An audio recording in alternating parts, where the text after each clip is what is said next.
Welcome to Module 9 Overview. This module covers topics related to the Community Resources and Partnerships Knowledge Domain, which encompasses 8% of the questions on the CRC exam. The information in this module is organized into two lessons: 1. Services and Programs Beyond VR Agencies, and 2. Social Security Services and Independent Living Programs. The CRC exam includes two major sections: Rehabilitation and Disability and Counseling.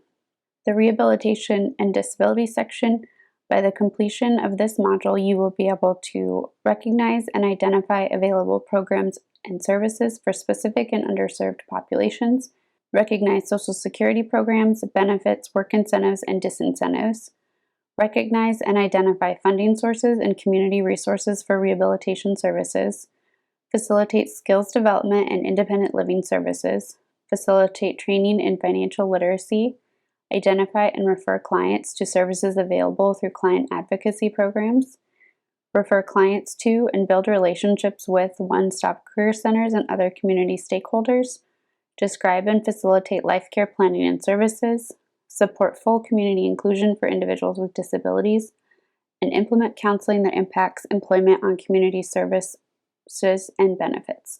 There are no counseling learning objectives for this topic. The learning objectives and topics covered were generated based on information provided on the CRCC website. Module 9.1, Services and Programs Beyond VR Agencies. Topics covered on this review page are services beyond vocational rehabilitation agencies and programs and services for specialty populations. Services beyond vocational rehabilitation agencies. A client involved in the rehabilitation counseling process often simultaneously receives multiple services through agencies, federal and state programs, and organizations. As a result, it is important for a rehabilitation counselor to be aware of multiple federal, state, public, and private services for individuals with disabilities in order to recommend, coordinate, and organize services for the client. The Rehabilitation Services Administration, or RSA, is a division of the U.S. Department of Education's Office of Special Education and Rehabilitation Services, OSERS. The RSA was created to provide information, financial incentives, support, and programs to individuals with disabilities so they may independently and successfully live among society. The following is a list of some of the support services offered by the RSA. Centers for Independent Living, or CILS. This program developed state guidelines for designing independent living centers, which help teach everyday skills to individuals with disabilities. Client Assistance Programs, or CAPS. This program was developed to provide legal information and advice to individuals with disabilities to help these individuals find and receive legal representation. Helen Keller National Center. This organization provides support services to individuals who are deaf and blind. This includes a central location and 10 regional locations that provide practice training, employment transition or skills services, as well as counseling. Independent Living Services for older people who are blind. This program supports individuals who are over the age of 55 and are blind. This program provides services to help these individuals engage in activities that improve their abilities to live independently, such as preparation of meals, chores in the home, personal hygiene, and mobility. Projects with Industry. This program was developed to help individuals with disabilities transition to employment through services that help with identifying, receiving, and maintaining competitive employment. Protection and Advocacy for Assistive Technology, PAAT. This program provides both services and financial incentives to support states in creating assistive technology programs. At the state level, the goal of these programs are to help individuals with disabilities receive, use, and maintain assistive technology.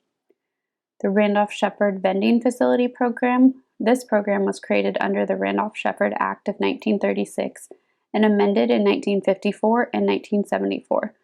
This program was developed to provide employment and support services to individuals who are blind to run vending facilities. The law was amended in 1954 and 1974 to ensure that these individuals have first priority in running vending facilities. In addition to RSA-developed programs, several federal and state-level organizations provide support to individuals with disabilities. The following list provides some examples of these services and support programs.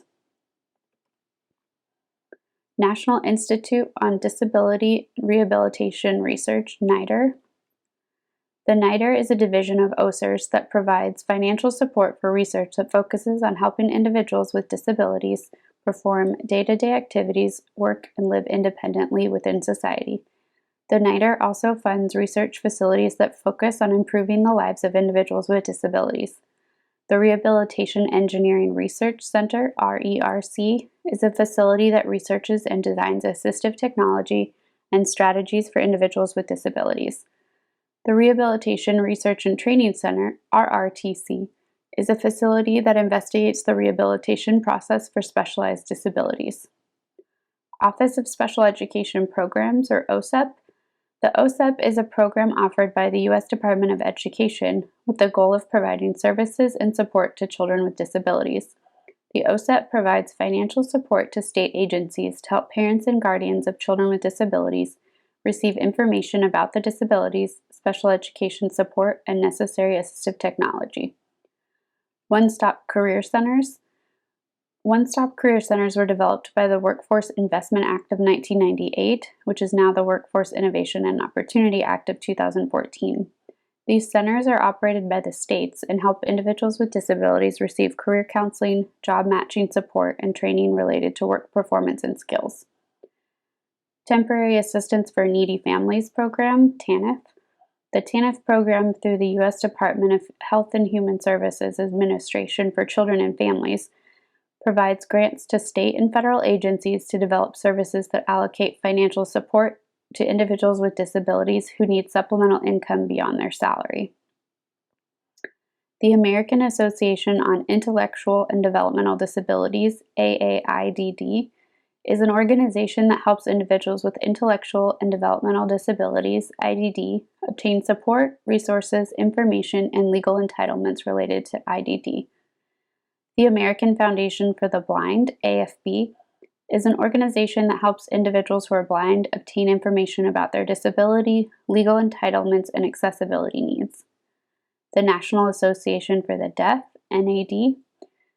The NAD is an organization that helps individuals who are deaf obtain information, assistive technology, legal entitlements, and resources as related to deafness. Rehabilitation Engineering and Assistive Technology Society of North America, RESNA, is a nonprofit group that helps individuals with disabilities obtain assistive technology. While the RESNA is focused on assisting rehabilitation engineers, a rehabilitation counselor may contact the RESNA to receive information on certification programs for rehabilitation engineers, grants, public outreach, or assistive technology programs. Programs and services for specialty populations. In addition to the services and programs described previously, there are also many programs that focus on specialized circumstances, life transitions, or disabilities. Here is a list of some examples of such programs. Incarcerated individuals. Programs that focus on incarcerated individuals usually help these individuals reintegrate with society after their release from a correctional facility. These programs may include finding temporary housing, job placement, therapy, or disability support services. Intellectual or developmental disabilities.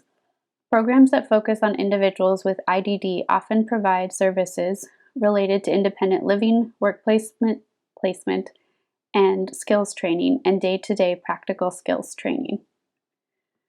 Mental health. Individuals who need mental health-related support usually require individualized and unique treatment plans because of the wide variety of mental health issues and the manner in which an individual can present symptoms. As a result, there are several organizations and services that support mental health concerns. The National Alliance on Mental Illness, NAMI, and the Substance Abuse and Mental Health Services Administration, SAMHSA, are two organizations that support mental health services. As a few examples, NAMI provides NAMI Connection, which includes a weekly group therapy meeting, and SAMHSA provides the National Mental Health Information Center, NMHIC, which provides housing support, family treatment, family therapy, and substance abuse therapy. Traumatic brain injury, TBI. The limitations experienced by an individual with a TBI are often unique to the specific circumstance, which means that an individual may need support services that are tailored to their individual needs. An individual with a TBI may need therapy to deal with emotional challenges, memory limitations, or mobility issues, as well as training to help improve day-to-day practices or employment-related skills. School to work transitions.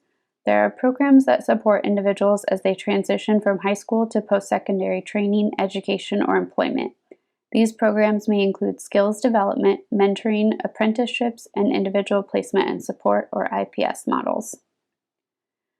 Spinal cord injuries, or SCI. Individuals who experience SCIs may receive services that help with increasing mobility and performing skills necessary for day-to-day activities and work-related environments. The goal is to help these individuals reintegrate into society in a manner that allows them to be independent and successful. Substance abuse. Individuals who experience substance abuse may need inpatient or outpatient treatments at rehabilitation treatment sites. Early treatment for substance abuse usually includes detoxing and withdrawal services, along with free programs like Alcoholics Anonymous or Narcotics Anonymous services. Organizations focused on disabilities. The Center for Disease Control and Prevention, or CDC, provides information, guidance, resources, and support programs for a range of public health issues, including those related to individuals with disabilities. Intellectual and developmental disabilities. The American Association on Intellectual and Developmental Disabilities, AAIDD, promotes modern guidance, research, strategies, and rights for individuals with IDD. The Association of University Centers on Disabilities, AUCD, provides national membership-based network and support for individuals and families impacted by IDD. Spinal cord injuries. The National Institute of Neurological Disorders and Stroke provides financial support for SCI-related research and public outreach. The National Institute on Disability, Independent Living, and Rehabilitation Research, NIDLR, provides funding for SCI-related research. And the Centers for Independent Living, or CILS, provide support to help individuals with SCI live independent lives within society. Substance abuse. The Substance Abuse and Mental Health Services Administration, SAMHSA, provides information, guidance, and support to individuals and families with mental health or substance abuse issues. The National Alliance for Mental Illness, NAMI, provides information, public outreach, and support to individuals and families with mental health issues.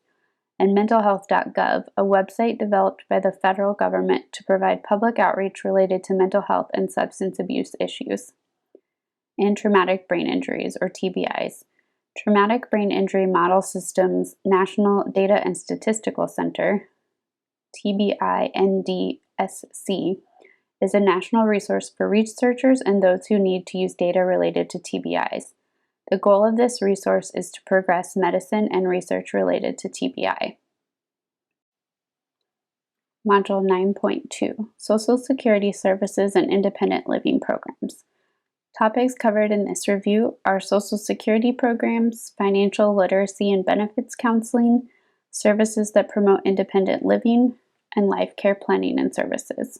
Social Security programs. The Social Security Administration, or SSA, defines disability as the inability to do any substantial gainful activity, SGA, by reason of any medically determinable physical or mental impairment which can be expected to result in death, or which has lasted or can be expected to last for a continuous period of not less than 12 months. Individuals who meet the SSA definition of disability may be eligible for several programs offered by SSA that are focused on helping individuals with disabilities live independently within society. For more information on eligibility requirements for SSDI and SSI programs, see the Red Book found on the SSA website. Social Security Disability Insurance, SSDI. This program provides a monthly income to individuals with disability who have contributed to the Social Security Trust Fund as based on contributions required by the Federal Insurance Contribution Act, or FICA. Supplemental Security Income Program, SSI. This program provides supplemental financial payments to individuals with disabilities who have limited income that does not currently meet their needs. Some individuals with disabilities may find that rehabilitation counseling and other support services have provided them with the knowledge, training, and skills they need to return to work.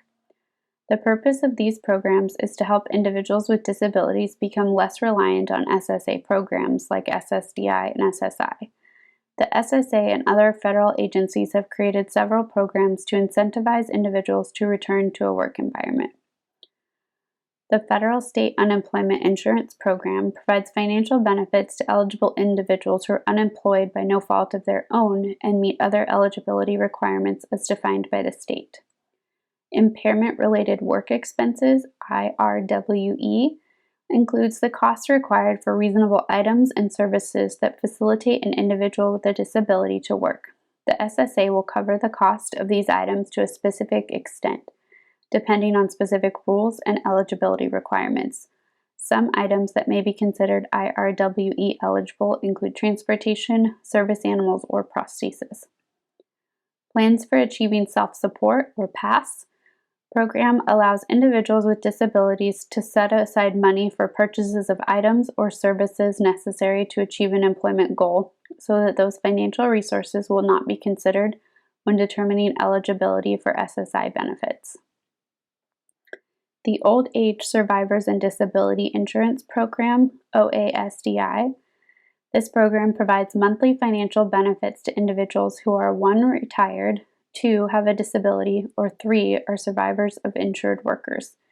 The eligibility and amount of benefits are dependent on the extent to which the worker contributed to Social Security. The Ticket to Work and Work Incentives Improvement Act of 1998 established programs that provided SSDI and SSI eligible individuals with a ticket they can use to receive vocational rehabilitation, supported employment, or other related services to help them find, obtain, and maintain employment. The individual may use the ticket at any agency focused on helping provide employment-related services, as long as the program is within SSA's employment network. Then, any employment-related services the individual receives are paid for by the SSA. And Trial Work Period is a program that provides SSDI individuals with the opportunity to participate in a work experience for at least 9 months during a rolling 60-month period. During this period, the individual is still considered disabled as defined by SSA and therefore still receives Social Security benefits. Financial literacy and benefits counseling. Individuals with disabilities have expenses related to doctor's appointments, therapy, medications, and rehabilitation treatment, which can be financially draining on the individual or family. Further, individuals with disabilities are more likely to be unemployed or have lower salaries than non-disabled individuals. As a result, financial literacy and benefits counseling are incredibly important for individuals with disabilities in order to help them use their money efficiently, as well as learn about the public benefits they may be eligible for to help meet their financial needs. Financial literacy is the development of knowledge and skills that promote an individual's ability to make effective choices as related to their finances. Financial literacy support services may include helping individuals balance their checking accounts, learn about the benefits and limitations of credit, and learn how to appropriately file taxes. Financial literacy support can help individuals with disabilities overcome financial barriers and reduce stress. Benefits counseling. Many individuals with disabilities are unaware of the public benefits that are available to them to help them work and live independently within society. Benefits counseling should aim to provide education and resources for individuals to help them understand public benefit structure and eligibility, as well as counsel them through the application process. The SSA's Work Incentives Planning and Assistance, WIPA, provides benefits counseling to individuals with SSI and SSDI eligibility. Grants programs. The American Indian Vocational Rehabilitation Services, AIVRS. This program provides grants to American Indian reservations to help them develop programs that support the independent living of individuals with disabilities, such as work or practical skills training. The RSA's Assistive Technology State Grant Program provides grants to each state to help establish programs that support individuals with disabilities identify and use assistive technologies. The RSA's Basic Vocational Rehabilitation State Grants provide financial assistance to states to establish programs that help individuals with disabilities identify, receive, and maintain employment.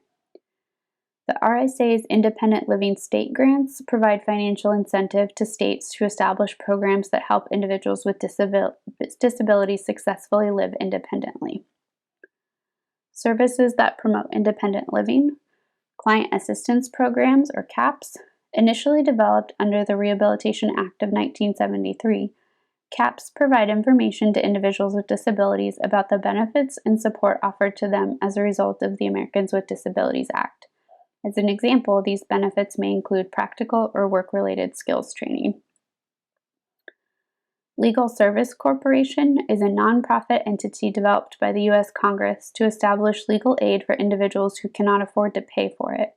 Providing this service for low-income individuals helps increase the equity and fairness of the U.S. justice system. Individuals with disabilities often experience poverty and therefore may benefit from such legal aid services.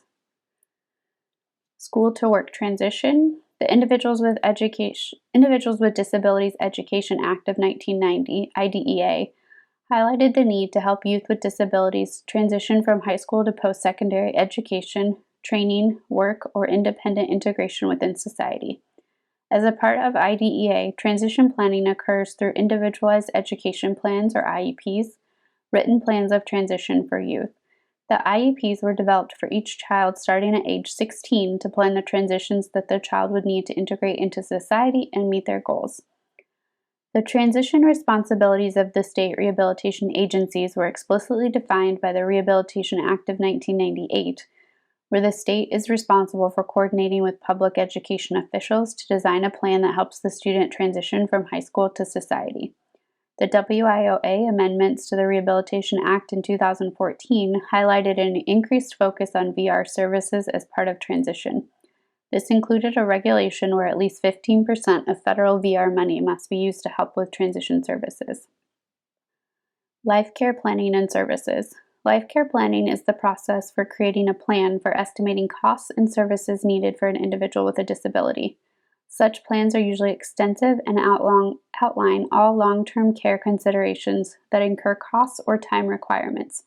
As an example, life care plans may include expected tests, interventions, therapies, medical equipment, assistive technology, medications, environmental renovations, transportation considerations, or rehabilitation services.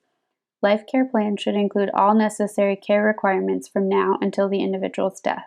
Because of the depth of knowledge associated with a life care plan, many individuals may participate in creating the plan, including doctors, rehabilitation counselors, therapists, social workers, and family members. A rehabilitation counselor may need to help a family define goals and priorities of a client's long-term care, as well as explicitly noting who will be responsible for the care at each step along the way.